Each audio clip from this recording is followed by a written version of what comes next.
Hello दोस्तों, कैसे हैं आप सब लोग। आशा करती हूँ अच्छे होंगे। हमारी आज की कहानी का नाम है बहन। बहन की शादी को 12 साल हो चुके थे। उसका ससुराल पड़ोस के गांव में ही था, लेकिन मैं अभी तक कभी उसके घर नहीं गया था। लेकिन वह कभी कभार सबसे मिलने घर आती थी। एक दिन मेरी पत्नी ने मुझसे कहा कि तुम्हारी बहन जब भी आती है तो उसके बच्चे पूरे घर पर कब्जा कर लेते हैं और बहुत परेशान करते हैं। पूरे घर में सामान फैला देते हैं। खर्चा तो 2 गुना बढ़ जाता है। तुम्हारी माँ तो चोरी चुपके से उसे साबुन, वॉशिंग पाउडर, चावल और दाल ये सब चीजें देती रहती हैं। यह सब सुनकर मुझे बहुत गुस्सा आया। मैं मुश्किल से घर का खर्च चला पाता हूँ और मेरी माँ मेरी बहन को सब कुछ दे देती हैं। एक बार बहन घर आई थी, तभी उसके बेटे ने टीवी का रिमोट ही तोड़ दिया। मुझे गुस्सा आ गया और मैंने अपनी माँ से कहा कि दीदी को ऐसे बार बार घर नहीं आना चाहिए।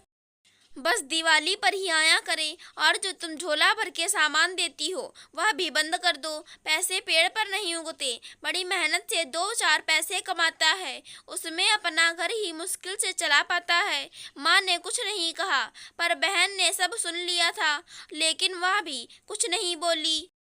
शाम के 4 बज चुके थे। उसने अपने बेटे को तैयार किया और कहा, भैया मुझे बस स्टॉप तक छोड़ दो। मैंने ऐसे ही झूठ मूठ दीदी को बोला, जा रही हो दीदी, कुछ दिन और रुक जाती। उसने मुस्कुराते हुए कहा, अरे नहीं, बच्चों की छुट्टियां खत्म हो रही हैं, हमें जाना चाहिए अब। और वो अपने घर लौट गई। उसके बाद वह हमारे घर बहुत कम आया करती थी। बच्चों के साथ तो बिल्कुल भी नहीं आती थी। अकेले आती, 3-4 घंटे रहती और चली जाती थी।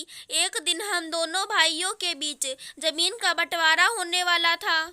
तभी दीदी भी आई थी, लेकिन मैंने उनसे सीधे कह दिया कि मैं अपने हिस्से से कुछ नहीं दूंगा। माँ ने कहा कि बेटी का भी अधिकार होता है, लेकिन मैंने उसे चिल्ला कर कहा कि मैं उसे कुछ नहीं दूंगा।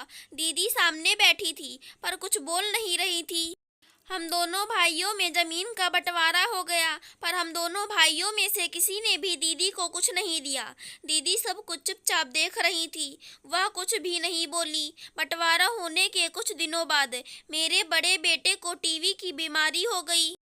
मेरे पास उसके इलाज के लिए बिल्कुल पैसे नहीं थे। मैं बहुत तनाव में था। ऐसे ही एक दिन मेरी बहन घर आई और मेरे पास बैठ गई। उसने अपना हाथ मेरे सिर पर फेरा और कहा कि तुम तनाव में हो क्या?